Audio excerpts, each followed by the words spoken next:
Bismillahirrahmanirrahim. Assalamu alaikum viewers. How are you? I am Zohaib and you are watching ZB Association YouTube channel. Viewers, in this video I will define experiment number 5, determinations of specific gravity of cement. Let's start our today lectures. Designation. First of all, designations. Indian Standard 4031 Part 2 1988. उसके बाद scope, ये किस purpose के लिए experiment किया जाता है. This standard part 11 covers the procedures for determining the specific gravity of cement using Lee-Chatelier flash. तो यहाँ पे इंडियन स्टैंडर्ड जो इस्तेमाल करा है यहाँ पे स्पेसिफिक ग्रेविटी के लिए ख़ास किस्म का अपरेटस है, फ्लैश है, तो उसकी मदद से हम यहाँ पे स्पेसिफिक ग्रेविटी फाइंड करेंगे. सबसे पहले रिलेटेड थ्योरी की तरफ आते हैं. अब स्पेसिफिक ग्रेविटी होता क्या है. Specific gravity is normally defined as the ratio between the weight of a given volume of materials and weight of an equal volume of waters. तो बेसिकली क्या है स्पेसिफिक ग्रेविटी, हमारे पास जो weight of given volume of materials, तो यहाँ पे हम 60 ग्राम अगर ले रहे हैं हम, हमारे पास वेट ऑफ, उसके बाद इक्वल वॉल्यूम वाटर और उससे उतना ही वॉल्यूम ऑफ वाटर के दरमियान जो रेशियो होगी उससे स्पेसिफिक ग्रेविटी ऑफ सीमेंट का. उसके बाद अपरेटस, इसमें कौन कौन सा अपरेटस इस्तेमाल होगा.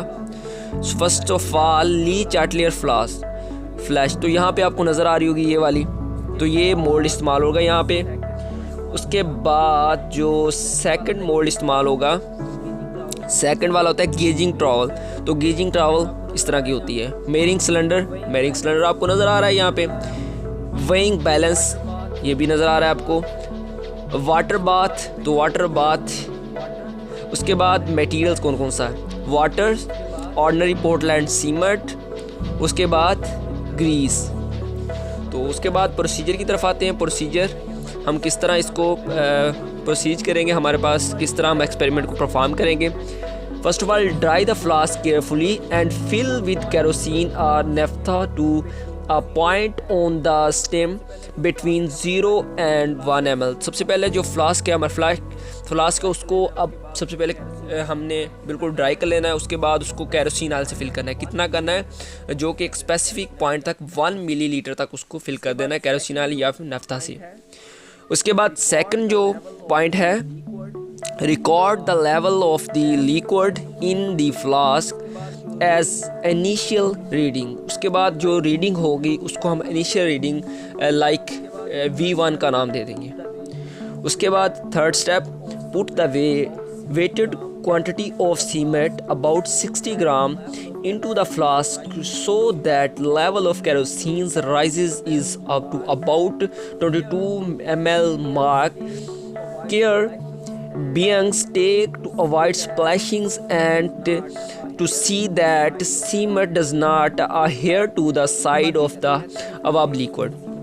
उसके बाद क्या करना है, कहता है कि हमने उसमें सीमेंट की क्वांटिटी ऐड करनी है अबाउट तकरीबन राउंड अबाउट 60 ग्राम. कहता है जब उसमें ऐड करेंगे तो जब उसका लेवल जो है 22 मिलीलीटर तक जब मार्क किया होगा तब तक आ जाए तो उसको हमने उतनी मिकदार डालनी है. उसके बाद कहता है कि जो हमारे पास जो लिक्विड है अगर वो डालते हो वो बाहर नहीं आना चाहिए और जो भी साइड्स पे हमारा सीमेंट है वो इस साइड पे नहीं गिरना चाहिए. तो उसको केयरफुली हमने उसके अंदर डालना है. डालने के बाद उसकी क्वांटिटीज़ मेयर कर लेनी है.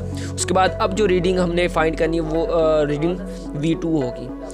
After putting all the cement to the flask, roll the flask gently in an inclined position to expel air until no further air bubbles rises 3 second to the surface of the liquid. उसके बाद क्या करना है, कहते हैं कि flask को gently role करना है इंक्लाइन करके ताकि उसमें जो एयर बबल्स हैं वो बिल्कुल रिमूव हो जाए. उसके बाद next step, note down the new liquid level as final reading. तो अब जो हम रीडिंग लेंगे उसको फाइनल लिखेंगे लाइक V2 उसको कह देंगे.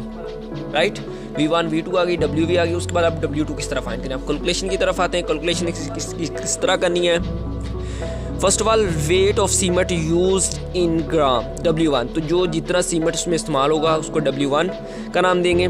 उसके बाद बेसिकली जो उसके बाद initial readings of flask in ml V1 तो जो इनिशियल रीडिंग हमने ली थी जब हमने उसमें कैरोसिन ऑयल जब डाला था, तो जब रीडिंग उस वक्त ली थी उसे इनिशियल कहा था ना हमने, तो वो उसके बाद next reading final reading of flask in ml_v2 flask अभी हमने नोट डाउन की थी, जो लास्ट रीडिंग उसे फाइनल रीडिंग V2 का नाम देंगे। तो अब उसके बाद वॉल्यूम ऑफ सीमेंट पार्टिकल्स, तो वॉल्यूम ऑफ सीमेंट पार्टिकल किस तरह निकालेंगे, हम V2 में से V1 माइनस कर देंगे तो वॉल्यूम ऑफ सीमेंट हमारे पास आ जाएगा। तो उसके बाद weight of equal volume of water, तो उसके इक्वल वॉल्यूम में जो वाटर होगा उसको हम W2 का नाम दे देंगे, राइट। उसके बाद specific gravity of cement is equal to W1/W2। हमारे पास जो वेट ऑफ सीमेंट आया था उसको डिवाइड कर देंगे हमारे पास वेट ऑफ वॉल्यूम। हमने यही कहा था ना फर्स्ट ऑफ ऑल कि ratio between the volume of materials divided into the equal volume of a water, that is called specific gravity. तो यहाँ पे वही डेफिनेशन इंप्लीमेंट हो रही है स्पेसिफिक ग्रेविटी के लिए, W1 डिवाइडेड बाई W2। तो उसके बाद रिज़ल्ट में क्या लिखेंगे, रिज़ल्ट में हम जो हमारे पास स्पेसिफिक ग्रेविटी आएगी, जिस तरह यहाँ पे specific gravity of given cement obtain as जो भी हमारे पास आएगी, तो यहाँ पे हम स्पेसिफिक ग्रेविटी लिख देंगे W1 को W2 से डिवाइड करने के बाद। सो व्यूअर्स बताएं आपको वीडियो कैसी लगी, अगर अच्छी लगे तो प्लीज़ वीडियो को लाइक करें, कमेंट करें, वीडियो को शेयर करें, और अगर किसी ने मेरा चैनल सब्सक्राइब नहीं किया तो प्लीज़ जल्दी से चैनल को सब्सक्राइब कर लें और बेल आइकन को लाजमी क्लिक करें ताकि मेरे नई आने वाली